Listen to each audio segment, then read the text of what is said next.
Hello everyone, welcome back to my channel Lotus Fiction. कैसे हैं आप सब? आई होप कि आप सब बिल्कुल ठीक होंगे एंड सेफ होंगे। गाइस, मेरी आप सभी से एक रिक्वेस्ट है, जिन लोगों ने मेरे चैनल को सब्सक्राइब नहीं किया है, आप में से वो सब्सक्राइब कर लें, और जिन्होंने पहले से ही सब्सक्राइब कर लिया है उन्हें थैंक यू सो मच। और आप लोग प्लीज़ अपने प्यारे प्यारे कमेंट्स करते रहिए ताकि मुझे पता चले कि आपको स्टोरी पसंद आ रही है। सो गाइस, अब तक हमने देखा था कि विंग अपने रूम में शावर ले रहा होता है और जब वो बाहर आता है तो उसके सामने कुछ मेकअप आर्टिस्ट खड़े थे जो सभी मिलकर विंग को बेहद ही खूबसूरत तरीके से रेडी करते हैं और जिसकी वजह से विंग बहुत ही खूबसूरत लग रहा था। अब विंग अपने रूम से बाहर निकलता है और दूसरी तरफ विंग के सामने वाले रूम से वांगजी भी बहुत खूबसूरती से रेडी होकर बाहर निकलता है। वांगजी के हाथ में एक बहुत ही प्यारा फ्लावर बुके भी था जो उसने विंग के लिए लाया था। दोनों भी एक दूसरे को देखते ही रह जाते हैं। वांगजी के पीछे शू यांग और शाओ शिंगचान खड़े थे। वो दोनों वांगजी के आगे बढ़ने का इंतज़ार कर रहे थे, लेकिन वांगजी तो एक ही जगह पे थम गया था क्योंकि सामने विंग बेहद खूबसूरत लग रहा था और वांगजी की विंग से नज़र हट ही नहीं रही थी। उनके लिए वक्त एक जगह रुक सा गया था। शुयांग और शाओ शिंगचैन दोनों भी वांगजी के पीछे से निकल कर आते हैं। यह शुयांग वांगजी के आंखों के सामने अपना हाथ हवा में हिलाते हुए कह रहा था, तुम होश में हो या धरती छोड़कर स्वर्ग चले गए हो लान वांगजी। इस तरफ शाओ शिंगचैन विंग के सामने अपने हाथ को हिलाते हुए पूछ रहा था, जिंदा हो या समाधि ले लिए तुमने। विंग और वांगजी जो कुछ नहीं बोल रहे थे, बस उनकी नज़रें एक दूसरे पर टिकी हुई थी और न जाने कौन से ख्यालों में वो दोनों खोए हुए थे। यहाँ शुयांग को एक खुरापात सूझती है। वो ज़ोर से वांगजी के कान में चिल्लाता है और जिससे वांगजी अपने होश में वापस आता है और शुयांग की इतना ज़ोर से चिल्लाने की वजह से विंग थोड़ा सा डर जाता है। विंग भी वापस अपने ओरिजिनल दुनिया में आ गया था अपने ख्यालों को छोड़कर। अब दोनों भी वहाँ से निकलते हैं और मैरिज रजिस्टर जाते हैं। मैरिज रजिस्टर जाते हुए ही रास्ते में विंग कहता है, ओए ओए ओए, मेरे मॉम और डैड का क्या? तुमने कहा था तुम मेरे मॉम डैड को छोड़ दोगे। वांगजी कहता है, विंग ऑलरेडी सब कुछ अपनी जगह पे सेट हो चुका है तो तुम रिलैक्स हो जाओ और मुझसे शादी कर लो। तुम्हारे डैड कल रात ही घर पे पहुंच गए थे, मैंने कहा तो। और तुम्हारे मॉम भी ठीक है, उनकी तबीयत ठीक है, उन्हें डिस्चार्ज कर दिया गया है। विंग कहता है, वेट, हमारी कंपनी और हमारा घर, उसका क्या? वांगजी कहता है, तुम्हें इतने अच्छे और खूबसूरत मोमेंट पे यही सब याद आ रहा है? हम दोनों वेडिंग करने जा रहे हैं, अच्छी अच्छी बातें करो ना, ये क्या बोरिंग बातें लेकर बैठ गए तुम। विंग कहता है, मैं अच्छी बातें बाद में करूँगा, पहले तुम मुझे सच में बताओ, मेरी घर और कंपनी का क्या? वांगजी कहता है, विंग, मुझे तुम चाहिए थे, मुझे तुम मिल गए। तुम्हारी कंपनी, वो और तुम्हारा घर सब सेफ है। अब तुम मुझसे शादी कर रहे हो ना, तो अब सब कुछ सेफ है, इसलिए अब तुम टेंशन मत लो। विंग वांगजी की बातें सुनकर बहुत खुश होता है और वो स्माइल करता है, लेकिन उसे एक खुरापात सोचती है, इसलिए वो वांगजी से अपने फेस को टर्न करते हुए कहता है, गाड़ी रोको, मुझे अभी नीचे उतरना। वांगजी कहता है, क्यों, कुछ लेना है?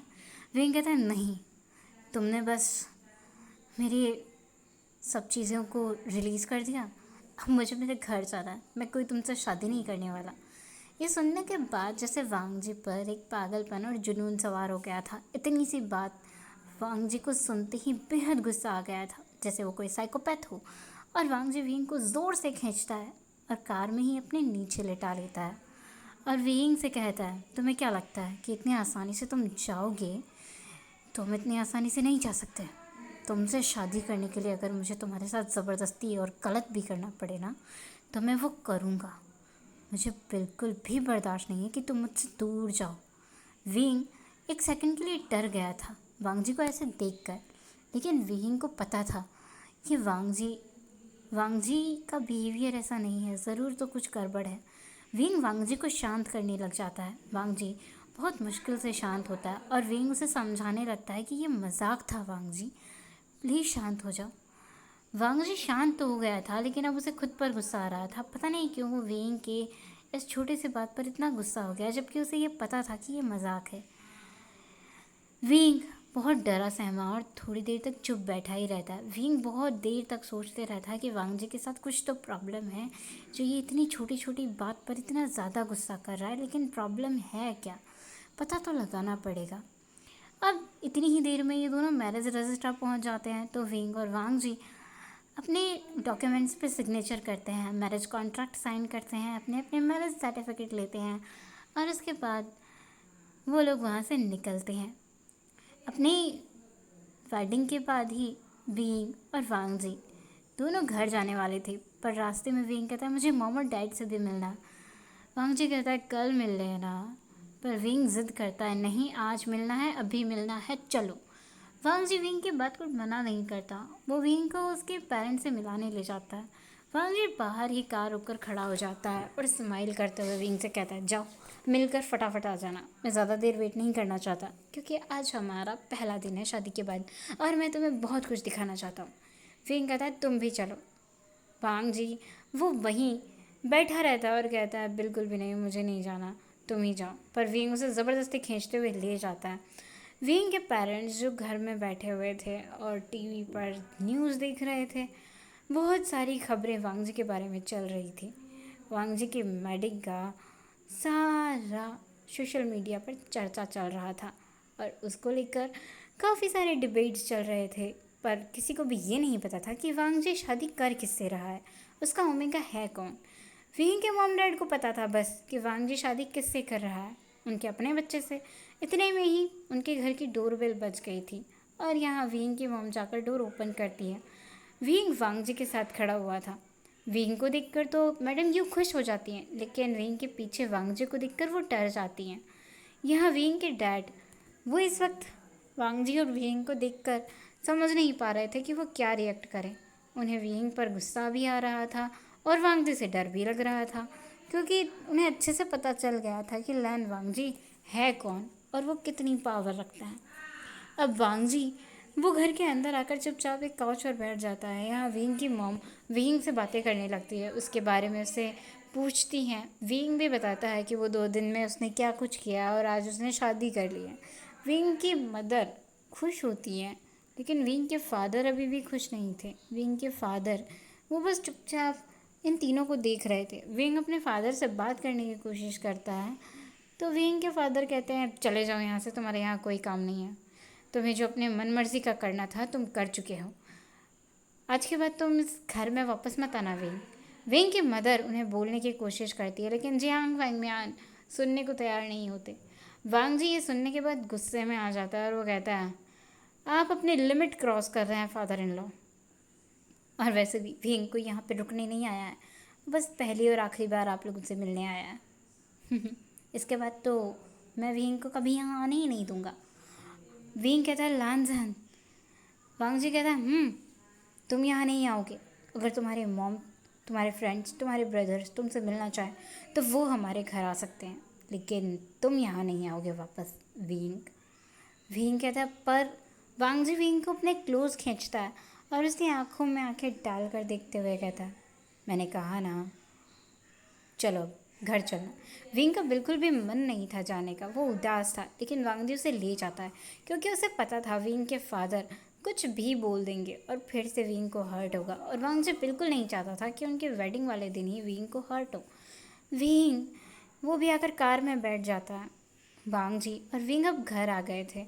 विंग उदास था, वांग जी को अच्छे से पता था विंग उदास है, इसीलिए वांग जी कहता है तुम्हारे लिए थोड़ी ही देर में एक सरप्राइज़ आने वाला है विंग, तो तुम उससे खुश हो जाओगे, उदास मत होना। विंग सोचता है ऐसा क्या सरप्राइज़ आने वाला है जिससे मैं खुश हो जाऊंगा। वांग जी विंग के फेस को पढ़ सकता था, इसलिए वांग जी कहता है कुछ खास आ रहा है जिसके आने से ही तुम खुश हो जाओगे। विंग पूछता है क्या आ रहा है। वांग जी कहता है अभी पता चल जाएगा, थोड़ी देर रुको, चलो लंच करते हैं। तब तक दोनों भी अपने अपने क्लोथ्स चेंज करते हैं और उसके बाद दोनों लंच कर रहे होते हैं। तब तक वांग जी के बॉडीगार्ड्स एक बड़ा सा बॉक्स लेकर घर में एंट्री करते हैं और वांग जी कहता है लो आ गया तुम्हारा गिफ्ट, चलो खोल कर देखो। विंग दौड़ता है कि इतना बड़ा गिफ्ट, ज़रूर कुछ बड़ा होगा, पर विंग को क्या पता था गिफ्ट के अंदर क्या निकलने वाला है। विंग जैसे ही गिफ्ट ओपन करता है उसके अंदर निया हॉयसांग था, जिसके हाथ पैर बांध के मुंह पे टेप चिपका के उसे बिठाया गया था। और जैसे ही विंग ने बॉक्स खोला, निया हॉयसांग ज़ोर से जंप करके खड़ा होता है और उसके मुंह पे टेप चिपकी हुई थी, फिर भी वो न जाने कितनी स्पीड से बक बक बक बक किए जा रहा था। वांग जी को ये तो समझ में नहीं आ रहा था कि हॉयसांग बोल क्या रहा है, लेकिन वांग जी और विंग को इतना ज़रूर पता चल रहा था कि हॉयसांग ज़रूर उन्हें गालियाँ ही दे रहा है। वांग जी हॉयसांग की तरफ घूर कर देखते हुए कहता है, बिहेव, ठीक से खड़े हो जाओ। और हायसांग चुपचाप खड़ा हो जाता है क्योंकि उसे वांग जी को देखकर ही डर लग रहा था।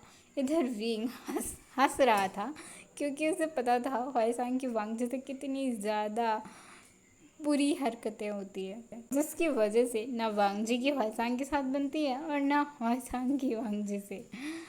विंग कहता है, वांग जी ये क्या है? वांग जी कहता है, तुम्हारे लिए गिफ्ट है। मैंने सुना तुम अपने बेस्ट फ्रेंड के बगैर कहीं नहीं जाते, तो मैंने सोचा मैं इसे उठाकर यहाँ ले आता हूँ। अब तो मेरा मूड भी ख़राब है, तो ये तुम्हारा मूड ठीक कर देगा।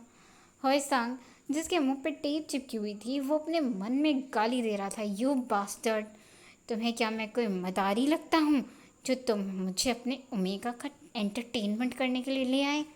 और वीन के बच्चे, एक बार इस लान वांगजी को यहाँ से जाने दे, उसके बाद तो मैं तुझे बहुत ही अच्छे से सबक सिखाऊंगा।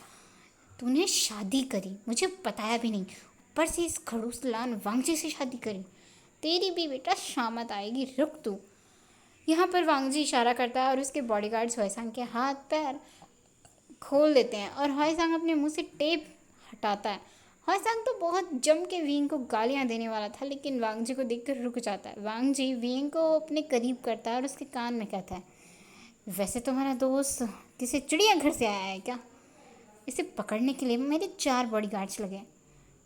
वींग कहता है, तुम्हें क्या लगता है ये सस्ता ओमेगा है? उसे भी बहुत अच्छे से मार्शल आर्ट आते हैं और बहुत ही ऊटपटांग हरकतें वो करता है। तुम्हारे 4 अल्फाज तो क्या 10 भी उसे नहीं पकड़ पाते। वो तो पता नहीं कैसे पकड़ लिया उन्होंने। वांग जी कहता है, अगर मेरी बॉडीगार्ड्स नहीं होते तो शायद नहीं पकड़ पाते, लेकिन वो मेरी बॉडीगार्ड्स हैं और वो दिखने में भी तुमसे ज़्यादा डबल है। बीइंग कहता है, हाँ है ही बैल। वांग जी कहता है, क्या चिंपैंजी जैसे बॉडीगार्ड है तुम्हारे? वांग जी ये सुनने के बाद कहता है, ओह अच्छा, तो फिर मैं कौन हूँ? विंग कहता है, तुम किंग कॉन्ग हो। वांग जी कहता है, मैं किंग कॉन्ग? तो तुम क्या हो? विंग कहता है, मैं क्यूट सा प्यारा सा बनी हूँ। वांग जी कहता है, अच्छा क्यूट और प्यारे से बनी, तो ये किंग कॉन्ग आज रात को इस क्यूट से प्यारे से बनी का डिनर करने वाला है, तुम रेडी रहना। तब तक अपने इस लंगूर से दोस्त के साथ तुम, ओए ओए लंगूर किसको बोल रहे हो तुम? मेरे दोस्त को लंगूर मत बोलना। इधर से हॉयसांग कहता है, लंगूर मैं नहीं, लंगूर तो तुम हो जिसने चलती फिरती आफत से शादी की है। रुक जाओ बेटे, किंग कांग बन के घूम रहे हो ना, तुम्हारा चूहा नहीं बना दिया ना इसने, तो मेरा नाम बदल देना, मेरा नाम हॉयसांग नहीं। हॉयसांग तो अजीब अजीब मुंह बना रहा था और विंग उसे देख देख के हंस रहा था क्योंकि विंग को पता चल रहा था हॉयसांग अपने मन में क्या ही बोल रहा होगा। विंग अपना गला साफ करते हुए हॉयसांग को इशारा करके कहता है, हॉयसांग अपनी ख्याली दुनिया से वापस आ जाओ, चलो मैं तुम्हें अपना घर दिखाता हूँ। विंग हॉयसांग को वहाँ से पकड़ कर ले जाता है और हॉयसांग जाते टाइम वांग जी की बॉडीगार्ड्स की तरफ देखकर घूरते हुए विंग से कहता है, मुश्तंडी बॉडीगार्ड्स से क्या? साले इतने ज़्यादा बड़ी बॉडीगार्ड्स, ऐसा लग रहा था कि मुझे सूमो के रेसलर्स उन्हें उठा लिया हो। ऐसे बॉडीगार्ड्स कोई रखता है? ऐसा लग रहा था ये बॉडीगार्ड्स नहीं है बल्कि द हल्क मूवी के हल्क हैं दोनों। और वो पीछे वाले, वो इतने तेज़ निकले, मेरे नाइफ भी उन्होंने छीन लिए, मेरे फ़ोन तो उन्हीं के पास है। वींग कहता है, क्या खिचड़ी पक रही थी तुम्हारे दिमाग में तब? हॉयसांग कहता है, कब? अब भी वांग जी को देखकर। वींग कहता है, हॉयसांग बोलता है, हाँ वो तो मैं ये सोच रहा था कि वो अभी जो किंग कॉन्ग बन के घूम रहा है ना, उसका तुमने चूहा बना के छोड़ देना। विंग ज़ोर से हंसने लगता है और कहता है, तुमने सही कहा, अभी वो कुछ दिनों किंग कॉन्ग बन के घूम ले और उसके बाद तो मैं उसे चूहा बना के छोड़ूंगा। पूरी दुनिया के सामने होगा वो द माफिया किंग लैन वांगजी, लेकिन मेरे सामने देखना कैसे चूहा बन के घूमेगा। हॉयसांग और विंग दोनों हंसने लगते हैं। उसके बाद दोनों ही पूरा घर को घूमते हैं और दोनों बैठकर गार्डन में बातें करने लगते हैं। विंग हॉयसांग की लैप में लेट जाता है और कहता है, हॉयसांग डैड मुझसे बहुत नाराज़ है, मॉम का पता नहीं। हॉयसांग कहते हैं, तुम्हारे डैड, उनसे कोई फ़र्क नहीं पड़ना चाहिए, वैसे भी वो हमेशा ही तुमसे नाराज़ रहते आए हैं। उन्हें दिखता नहीं है क्या विंग कि तुम वांग जी से कितना प्यार करते हो और वांग जी तुमसे कितना प्यार करता है। तुम्हें तुम्हारी खुशी से दूर कर रहे थे वो। 5 साल तुम दोनों दूर रहे, लेकिन फिर भी देखो क्या हुआ। वांग जी और भी ज़्यादा पावरफुल बना और भी ज़्यादा रिच बना, और तुम्हारे लिए उसका प्यार बिल्कुल भी कम नहीं हुआ, बल्कि और भी बढ़ गया। देख रहे हो, वो तुमसे अभी भी उतना ही प्यार करता है, और मुझे लगता है कि तुम्हारे प्यार में ना वो पागल हो चुका है, तभी उसने इतनी बड़ी हरकत कर दी। विंग कहता है, पर एक बात और है, मुझे ऐसा लगता है कि वांग जी के साथ कुछ प्रॉब्लम है। तभी पीछे से एक आवाज़ आती है, हाँ तुमने सही पहचाना, उसके साथ एक बड़ी प्रॉब्लम है। ये शाओ शिंगचैन था। विंग कहता है, शिंगचैन तुम? शिंगचैन कहता है, विंग इस बारे में मैं खुद तुमसे बात करना चाहता हूँ, क्या मैं यहाँ बैठ सकता हूँ? विंग और हॉयसांग दोनों भी ठीक से बैठ जाते हैं, और शिंगचैन उनके पास आकर बैठते हुए कहता है, विंग तुम्हें नहीं पता, लेकिन जब तुम बांग जी को छोड़कर चले गए थे, तब बांग जी बहुत बीमार हो गया था। वो बहुत ज़्यादा अकेला रहने लगा था, ड्रिंक करने लगा था, और तुम्हारे लिए उसका पागलपन और जुनून बढ़ता गया, और ये एक पर्सनालिटी डिसऑर्डर बन गया है। वांग जी अभी भी उस पर्सनालिटी डिसऑर्डर से लड़ रहा है, वो ठीक नहीं हो रहा। मैं कई टाइम से उसका इलाज करने का ट्राई कर रहा हूँ, बट कुछ भी उस पर काम नहीं करता। मुझे लगता है कि तुम उसे ठीक कर सकते हो। विंग पूछता है, पर कैसे? शाओ शिंगचैन विंग को बहुत सारी बातें बताता है, और विंग से कहता है कि वांग जी का ख्याल किस तरह रखना है। विंग शाओ शिंगचैन से कहता है, ठीक है, मैं ऐसा ही करूँगा। इसके बाद विंग हर दिन वांग जी का बहुत अच्छे से ख्याल रखता था, और कोशिश करता था कि वांग जी को वो छोटी छोटी बातों पर गुस्सा करने से रोक सके, उसे अपनी वॉइस से, अपने केयर से, अपने लव से उसे शांत कर सके। ये सब शुयांग और शाओ शिंगचैन देख रहे थे, उन्हें अच्छा लगता था। 3 से 4 महीनों में ही वांग जी अब पहले से बेटर होने लगा था, और ऐसे ही इन लोगों की हैप्पी लाइफ चलती जा रही थी।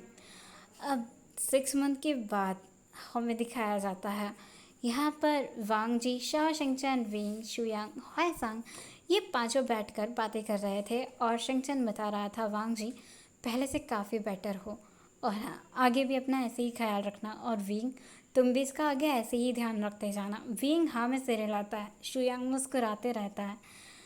इधर विंग को न जाने अचानक से क्या होता है कि वो वॉमिट करने के लिए उठकर चला जाता है।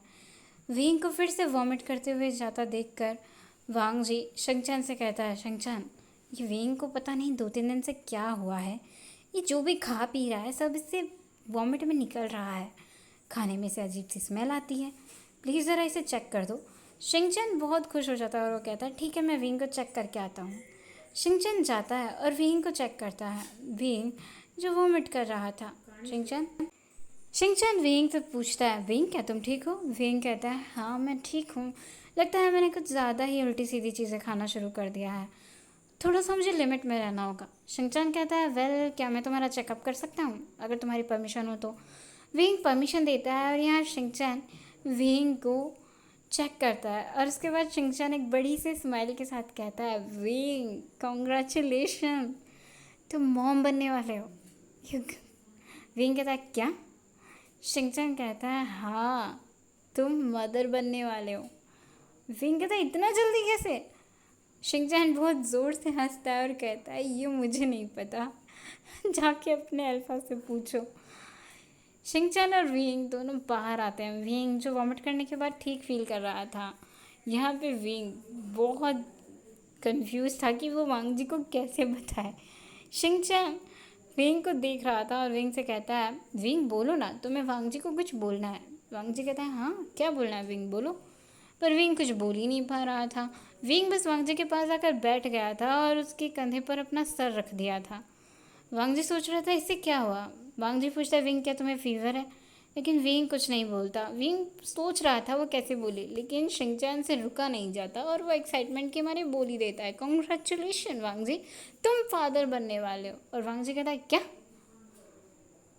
हाँ, क्या कहा तुमने? मैं फादर बनने वाला हूँ? शिनचैन कहता है, तुम फादर बनने वाले हो। वांग जी बहुत खुश होता है और वो विंग को अपनी तरफ टर्न करके पूछता है, क्या ये सच है? विंग कहता है, हाँ ये सच है। और वांग जी खुशी की वजह से विंग के पूरे फेस को टच करने लगता है, उसके फेस पर छोटे छोटे बेबी किसेस करता है और उसे कहता है, थैंक यू मुझे इतना प्रीशियस गिफ्ट देने के लिए, मेरी लाइफ में आने के लिए, मुझे एक्सेप्ट करने के लिए। Thank you for everything wing. Wing बहुत खुश फील करता है जब वांग जी का रिएक्शन वो देखता है।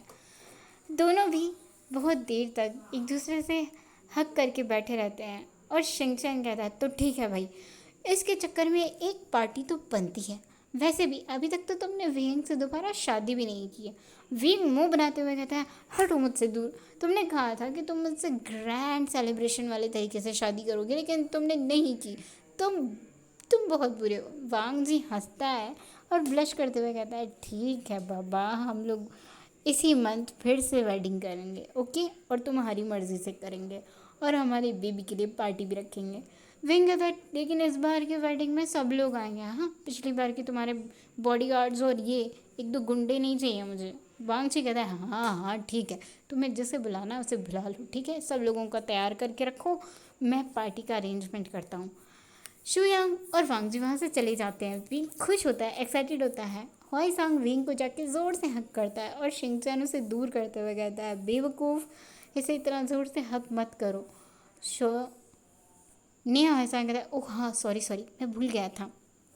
इसके बाद कुछ दिन ऐसे ही बीत जाते हैं। वांग जी और विंग बहुत अच्छा टाइम एक दूसरे के साथ बिताने लगते हैं।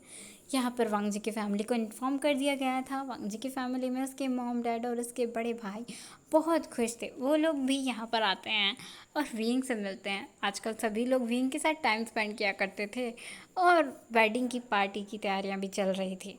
विंग अपने दोस्तों के साथ बिजी था अपनी वेडिंग के शॉपिंग करने और तरह तरह की मस्ती करने में। लेकिन इस बीच शिनचैन विंग के साथ ज़्यादा रहने लगा था, क्योंकि विंग मस्ती में अपना ख्याल रखना भूल जाता था और विंग को ये पता भी नहीं था कि प्रेगनेंसी में अपना ख्याल रखा कैसे जाता है। इसलिए शिनचैन अब विंग का पूरी तरह से ख्याल रखता था, उसकी हर चीज़ पे नज़र रखता था। यहाँ पर वो लोग अपनी बैचलर पार्टी थ्रो करते हैं, बहुत सारी शॉपिंग करते हैं और एट द एंड बहुत ही शानदार और ग्रैंड सेलिब्रेशन से वांग जी और विंग वेडिंग करते हैं। इस बार सारे मीडिया को अनाउंस कर दिया गया था कि वांग जी का पार्टनर कौन है, पर यह अनाउंस नहीं किया गया था कि वो प्रेग्नेंट है, विंग की सेफ्टी को ध्यान में रखते हुए। और ऐसे ही ये स्टोरी ख़त्म हो जाती है। मुझे उम्मीद है कि आप लोगों को ये स्टोरी पसंद आई होगी। और मुझे आप लोगों से एक चीज़ पूछनी थी गाइस कि लाइफ इज़ नॉट इजी। इस स्टोरी को मैंने अभी तक कंप्लीट नहीं किया है। मैंने देखा कि इस जो ये स्टोरीज़ मैंने शेयर किए हैं दो, इन पर काफ़ी अच्छे व्यूज़ आ रहे हैं, बट वो स्टोरी पर व्यूज़ नहीं आ रहे हैं। क्या आप लोगों को वो स्टोरी मेरे थ्रू सुनना अच्छा नहीं लग रहा? वो स्टोरी बहुत प्यारी है और उसके जो ऑथर हैं उन्होंने अपना खुद का चैनल भी खोला है, जिसका टैग मैंने डिस्क्रिप्शन में किया है। और उम्मीद करती हूँ कि आप लोग उस स्टोरी को भी ज़रूर से सुनें, मेरे बाकी के सभी स्टोरीज़ को चेकआउट करें और अपने प्यारे प्यारे कमेंट्स मेरे साथ शेयर कर दें। Thank you so much for listening and watching. मिलेंगे नेक्स्ट स्टोरी के साथ जल्दी ही। Good night.